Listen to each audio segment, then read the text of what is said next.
নিয়ামত 24 ঘন্টা ভোগ করো, এই 24 ঘন্টা নিয়ামত ভোগ করো, তারপরে আল্লাহর নাফরমানি করো।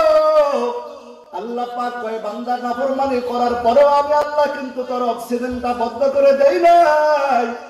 আমি ইচ্ছা করলো আমি আল্লাহ পাক তোকে না খাওয়া মারতে পারতাম, কিন্তু বান্দা না না না না না, আমি আল্লাহর একটা নাম আছে রহমান আর রহিম। যেই বান্দা আমি আর রহমান আর রহিমের নামের ঘোষণা দেয়, আমি আল্লাহ পাক তাকে বড় মোহাব্বত করে মায়ের কোলে টেনে নেই। আল্লাহ পাক রব্বুল আলামিন বলেন বান্দা নেক কাজের দিকে তোমরা প্রতিযোগিতা করো।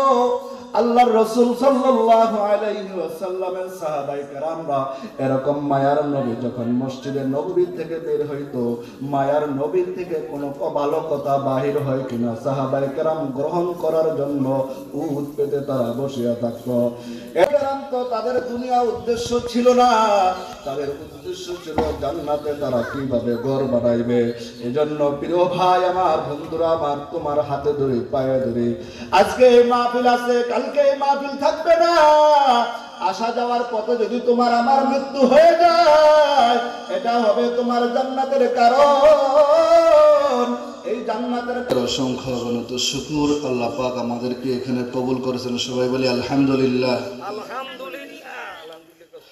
আল্লাহ পাক রব্বুল আলামিন বলেন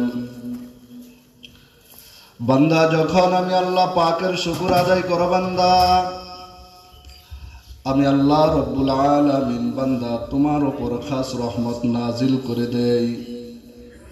আর যেই বান্দার উপর আমি আল্লাহর খাস রহমত হয়, ওই বান্দাকে আমি জান্নাতের মেহমান বানায়া দেই। এই জন্যই বান্দা যখন আল্লাহ পাক রব্বুল আলামিন বড় পছন্দ করে, এ দুনিয়ার মুসলমান খেয়াল করিয়া বুঝিয়া নাও, জান্নাত তোমাকে যাইতে হবে, তোমার ঠিকানা গন্তব্যস্থল হবে জান্নাত। এই দুনিয়া কিন্তু থাকার জায়গা না। তোমার বাবাও থাকতে পারে নাই, তোমার মাও থাকতে পারে নাই। এই জন্যই আল্লাহ পাক রব্বুল আলামিন বললেন ও বান্দা ওয়াসারিউ ইলা মাগফিরাতিন মির রাব্বিক, বান্দা আমি আল্লাহর রহমতের দিকে দৌড়াও। যেই বান্দা আমি রহমতের দিকে দৌড়াই মানে নেক কাজের দিকে দৌড়াও, যেই বান্দাটা আমি আল্লাহর রহমতের দিকে দৌড়াই, ওই বান্দাটাকে আল্লাহ পাক রব্বুল আলামিন ওই অবস্থায় যদি কবুল করে নেয়, তাকে জান্নাতের মেহমান বানায়া দেয়। সুবহানাল্লাহ। এ দুনিয়ার মুসলমান খেয়াল করিয়া বুঝে নাও, আল্লাহ পাক রব্বুল আলামিন বান্দাকে কত ভালোবাসে, কত ভালোবাসে। বান্দা যখন কোন নেক কাজ করার ইচ্ছা পোষণ করে, আল্লাহ পাক রব্বুল আলামিন বান্দাকে বলে বান্দা আমি আল্লাহ তোকে পছন্দ করেছি বিদায় তোকে আমি নেক কাজ করার সুযোগ করে দিয়ে থাকি। বান্দা তুমি আল্লাহ পাক রব্বুল আলামিন কারণ যদি তুমি বানাইতে চাও, এখনো সময় আছে। ওই জান্নাতের বাগান গঞ্জ কুমারিয়া শাহালি বাজার মাদ্রাসায় ওই বাগানের মধ্যে বান্দা চলে আসো, আল্লাহ পাক তোমাকে জান্নাতের ঠিকানা বানায়া দিবেন। এর দুনিয়ার মুসলমান আল্লাহ সব সময় ভালো কাজ নেওয়ার জন্য রেডি হয়ে থাকতো। আল্লাহর রাসূল সাল্লাল্লাহু আলাইহি ওয়াসাল্লাম মদিনায় অনেকদিন বসবাস করার পর সাহাবায়ে কেরামদেরকে ডাক দেয়, ও আমার সাহাবীরা শুনিয়া নাও, তোমাদের মাঝে আমি অনেকদিন ছিলাম। আমার দ্বারা যদি তোমাদের কোনো কষ্ট হয়, তোমাদের আচরণের দ্বারা আমার দ্বারা যদি তোমরা কোনো কষ্ট পায় থাকো, আমি আল্লাহ পাকের কাছে তোমাদের এই আমানত নিয়ে, তোমাদের এই কষ্টের কারণ নিয়ে আমি যাইতে চাই না। তোমরা যদি আমি আমার কাছ থেকে কোনো পাওনা থাকো, তাহলে আমি আমার কাছে বলো।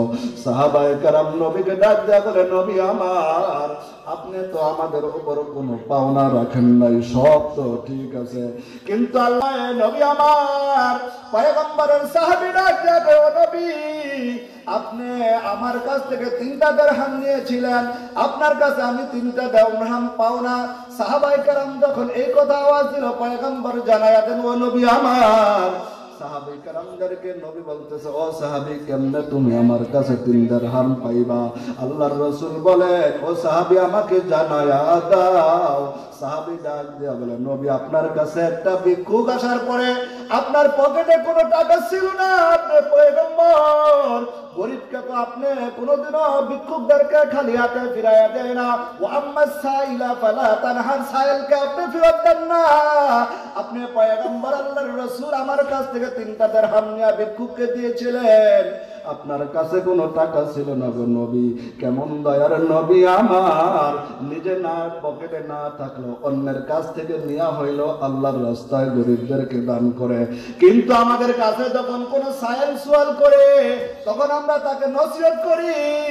তোমাদেরকে আমি নসিহত করি, কাজ করে খাইতে পারো না, কাজ করতে পারো না, কিন্তু তোমার কাছে চাইছে, তুমি চাইলে পারলে দাও, না পারলে তাকে ফেরত দাও, সুন্দর কথা দিয়ে তাকে বিদায় করে দাও। কিন্তু আল্লাহর রাসূলের চরিত্র এরকমই তো ছিল রে ভাই, কাউকে খালি হাতে ফেরত দেয় নাই। এইজন্য আপনার আমার কাছে এই উদারত আহ্বান থাকবে, যখন কোনো মানুষ ভালো কাজ করতে চায় তাকে সহযোগিতা করব, তাকে কি করব না, নিষেধ করব না। আল্লাহ পাক রব্বুল আলামিন আমাদেরকে কবুল করুক, সবাই বলি আমিন।